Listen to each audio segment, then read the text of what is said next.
Acts chapter 10.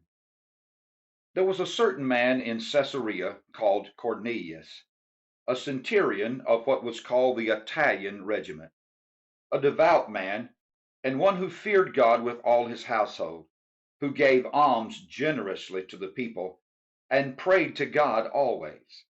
About the ninth hour of the day, he saw clearly in a vision an angel of God coming in and saying to him, Cornelius.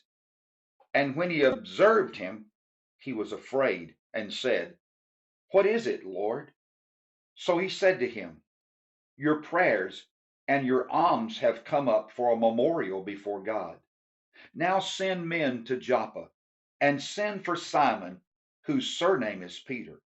He is lodging with Simon a tanner, whose house is by the sea. He will tell you what you must do. And when the angel who had spoken to him had departed, Cornelius called two of his household servants, a devout soldier from among them, who waited on him continually. So when he had explained all these things to them, he sent them to Joppa. The next day, as they went on their journey and drew near the city, Peter went up on the housetop to pray about the sixth hour. Then he became very hungry and wanted to eat. But while they made ready, he fell into a trance and saw heaven opened, and an object like a great sheet bound at the four corners descending to him and let down to the earth.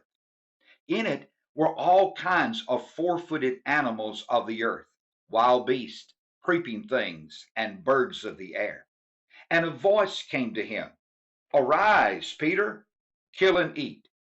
But Peter said, Not so, Lord, for I have never eaten anything common or unclean. And a voice spoke to him again the second time, What God has cleansed you must not call common. This was done 3 times, and the object was taken up into heaven again. Now while Peter wondered within himself what this vision which he had seen meant, behold, the men who had been sent from Cornelius had made inquiry for Simon's house and stood before the gate. And they called and asked whether Simon, whose surname was Peter, was lodging there. While Peter thought about the vision, the Spirit said to him, Behold, 3 men are seeking you. Arise, therefore, go down and go with them, doubting nothing, for I have sent them. Then Peter went down to the men who had been sent to him from Cornelius and said, Yes, I am he whom you seek. For what reason have you come?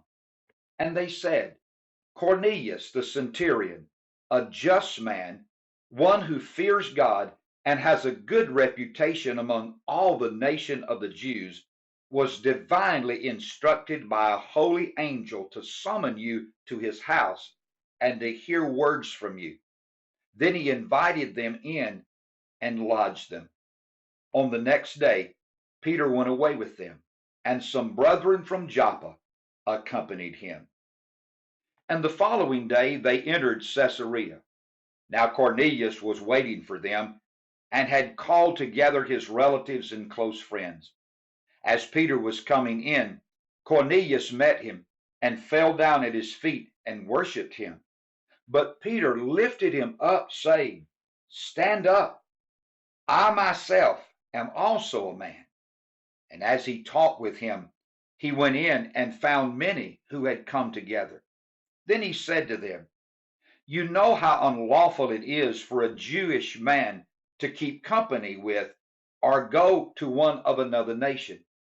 But God has shown me that I should not call any man common or unclean. Therefore I came without objection as soon as I was sent for. I asked then, For what reason have you sent for me? So Cornelius said, 4 days ago I was fasting until this hour, and at the ninth hour I prayed in my house, and behold, a man stood before me in bright clothing, and said, Cornelius, your prayer has been heard, and your alms are remembered in the sight of God. Send therefore to Joppa, and call Simon here, whose surname is Peter. He is lodging in the house of Simon a tanner by the sea. When he comes, he will speak to you. So I sent to you immediately, and you have done well to come.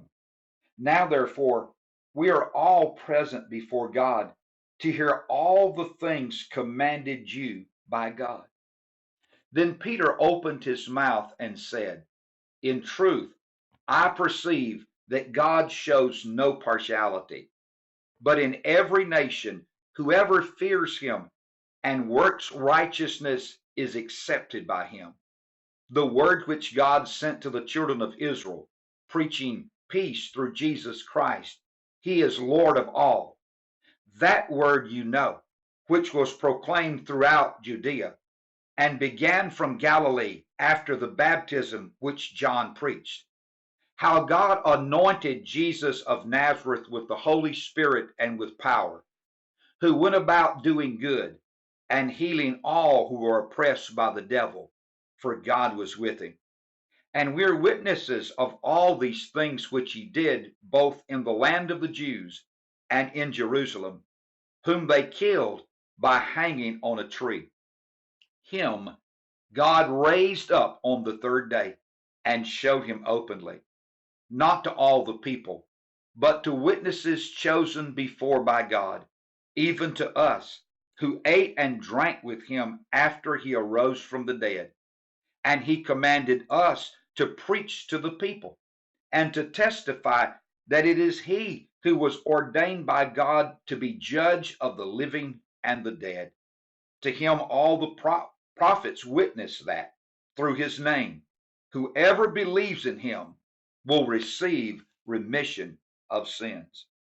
While Peter was still speaking these things, the Holy Spirit fell upon all those who heard the word. And those of the circumcision who believed were astonished, as many as came with Peter, because the gift of the Holy Spirit had been poured out on the Gentiles also. For they heard them speak with tongues and magnify God. And Peter answered, can anyone forbid water, that these should not be baptized, who have received the Holy Spirit just as we have? And he commanded them to be baptized in the name of the Lord.